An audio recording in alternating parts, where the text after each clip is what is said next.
Hi everybody, welcome to Jake Showcase. I do videos on Wednesday. Don't mess with Butch's girl. See, every summer we would go down to the States. We'd spend about 1 or 2 months down there. My mom had 9 kids, so, she really needed some help with the childcare during the summer when everybody was off school. My mom being American, and my dad being Canadian, we would go down to the States to have help from her mom.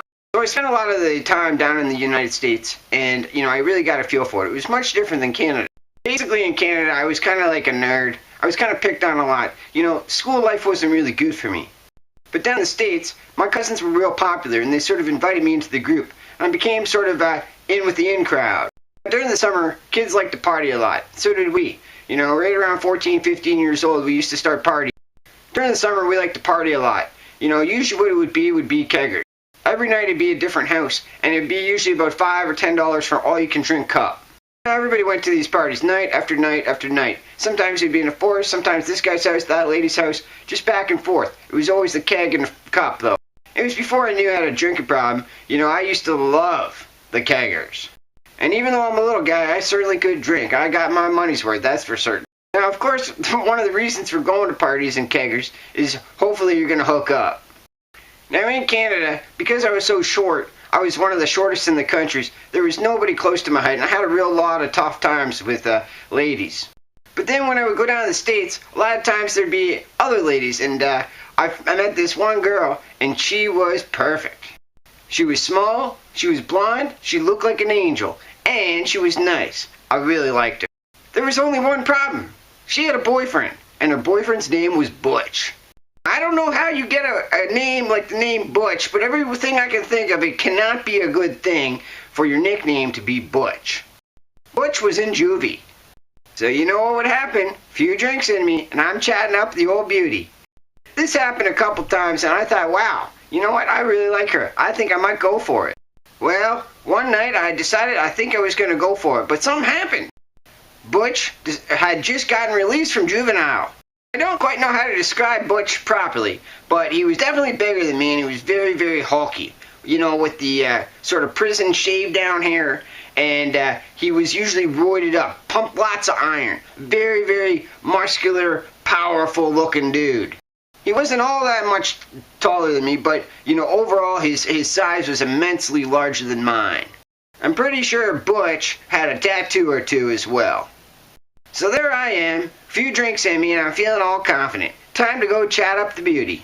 And we're chatting and getting along. It was great. You can make eye-to-eye contact, being the right height.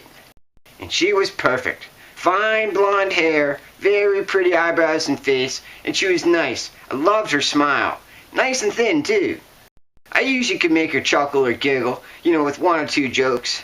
Well, Butch had just come out of the thing, and I saw him come down the stairs into the party. So at this party, we were at one of the garages, somebody's garage outside, and a whole bunch of people. It used to be about 20, 30 of us usually every night.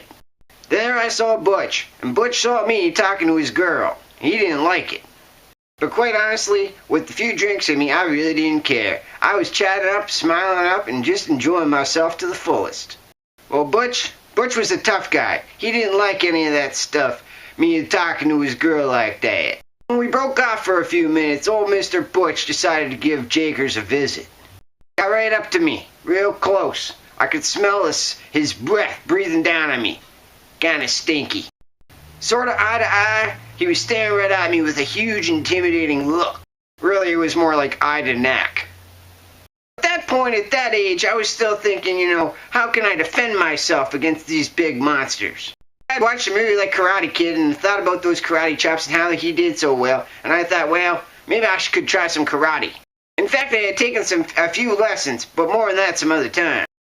Well, even though, usually size determines who's going to win in a fight, and there's one area that's not necessarily the case.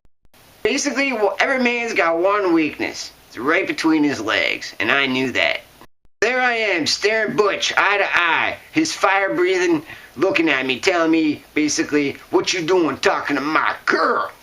And just like that, pop, right in between the legs of the old knee, he flopped like a bag of potatoes right on the ground. People couldn't believe it. Jake had just dropped the toughest guy in the whole party. He was laying, wincing in pain. He couldn't believe I had just kneed him. Oh, I was feeling good. I was feeling like $1,000,000, a little bit high on life and feeling like I had just won the world championship. So I was taking it easy, went out by the front of the garage there, and a couple people came over to me and said, "Yo man, what you do? Why did you just do that? Do you know what's going to happen to you when he gets up?" Quite honestly, I didn't know what was going to happen to me, and I didn't really know, but I was a little bit nervous. Well, before you knew it, old Butch did get up, and he used his roid rage energy and charged me like a football tackle right towards the front of the garage. He knocked all 70 pounds of me clear across the yard, over the driveway, into the grassy field, down the thing. Must have been a 30-feet launch he launched me. But Butch wasn't done. Butch was determined to get Jakers. It took 6 guys to hold Butch as he jumped on top of me and was about to pound me to death. Basically, I didn't know what hit me. It was like a big train just hit me, and I had gone tumbling. I was in total shock. It was like taking an airplane ride when old Butch hit me. So after 6 of these guys wrestled off old Butch from killing me, I had only scraped my elbow, and I decided it was time to leave the party. Like I said, we basically had these parties almost every night, but I decided to take it cool with my jets and take about a week or a week and a half off going to the parties with everybody else. I'd go to sort of sub-parties, like littler parties instead. But because we ran in the same social circles, it was only a matter of time before Butch and Jake got in the same room together again. So about a week and a half later, we ended up at a second party. It was down the basement, another kegger. I think it was $5 a cup. Everybody's having a good time.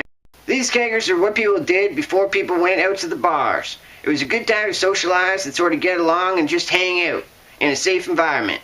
Well, down the basement, shooting a pool game, there we were, Jake kegger in hand. There she is, the beautiful girl. You know what Jake's thinking. I gotta go talk to her. Well, before you know it, I was talking to the beautiful girl again, really smiling and cheering, and down the stairs comes old Butchie. So Butch sees me talking to his girl again. Butch really didn't like it. 2 or 3 guys had to go talk to Butch, tell him, hey, yo, chill out, man, chill out, it's all gonna be okay. Nonetheless, Butch decided he was going to pay me a visit once again. So he gets right up to me once again, once she leaves. He's like, "Yo, why are you talking to my girl again? What's up with you?" And again, I decided to stare him in the eyes and give him the old knee between the legs. He couldn't believe it. He was shocked, and he dropped like a sack of potatoes. Again. This time, I knew I better not wait around, and I decided to exit the party, but I didn't really want to leave the party because I was having so much fun, so I decided to hide behind a car. Well, some of the guys went out looking for me, and they found me hiding in behind the car, underneath the car. They're like, "Yo, man, what you doing, man? You just hit him again. When that guy gets up, he is going to kill you."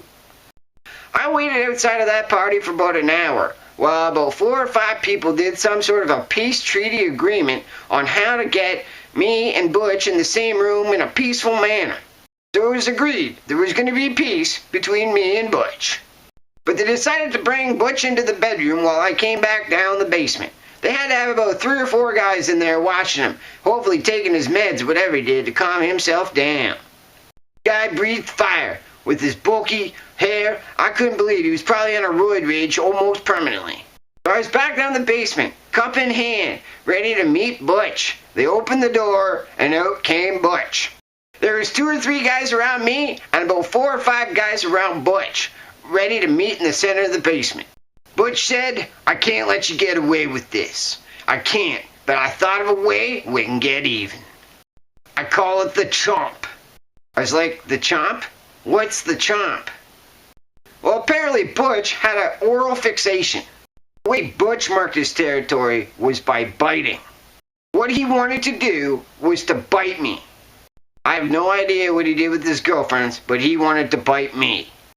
I had never been asked to be bitten before in my entire life. But due to the nature and the high tension of the situation, I thought it might be the best choice. So I agreed to the Chomp, Butch's Chomp. He wanted to bite me right on the arm, and he had to hold it as long as he could, and I had to agree to say yes to it. Butch had a jaw like a strong animal, someone like a bear or a gorilla or something like that. A thick, powerful, strong jaw with a very Neanderthal type of teeth. I didn't know if he was going to rip my arm off or what he was going to do, but he was going to bite me. So I gave him my arm while everybody watched, and Butch chomped. He chomped, and he chomped, and he chomped with a huge bite. I winced in so much pain as he was biting. Must have lasted a minute or two. He was really determined to get his money's worth with this chomp. Butch released all of his anger into my arm. When he finally released, he had left indelible teeth mark in my arm.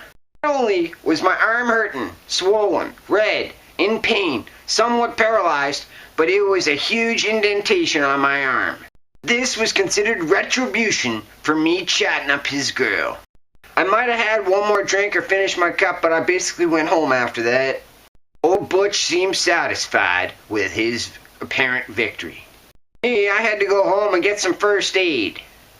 As far as the really pretty short girl goes, well, nothing ever came of it. But the lesson I learned is that when a girl's got a boyfriend, you better leave her alone. It worked. Butch seemed satisfied. He let all his anger go, and we were able to go to parties again with no more trouble. Butch decided to focus his energy in other places. Yeah, I would still be nice to the girl when I saw her, but I wouldn't hit on her anymore after that. I was sort of disappointed, but you know what? That girl was taken. So I guess a couple morals to this story is one, you don't always have to get in a fight in order to have a peaceful resolution. You can sort of have a semi-peaceful sort of resolution without a fight. And if somebody's going out with somebody else, it's a real sort of territorial thing, so you better just back off. Gives everybody a whole lot of trouble. During my young teenage years, that was a lesson I'll never forget. And yes, eventually, the teeth mark did go away. It took about a decade, though. The mental scars, well, I don't know so much about those.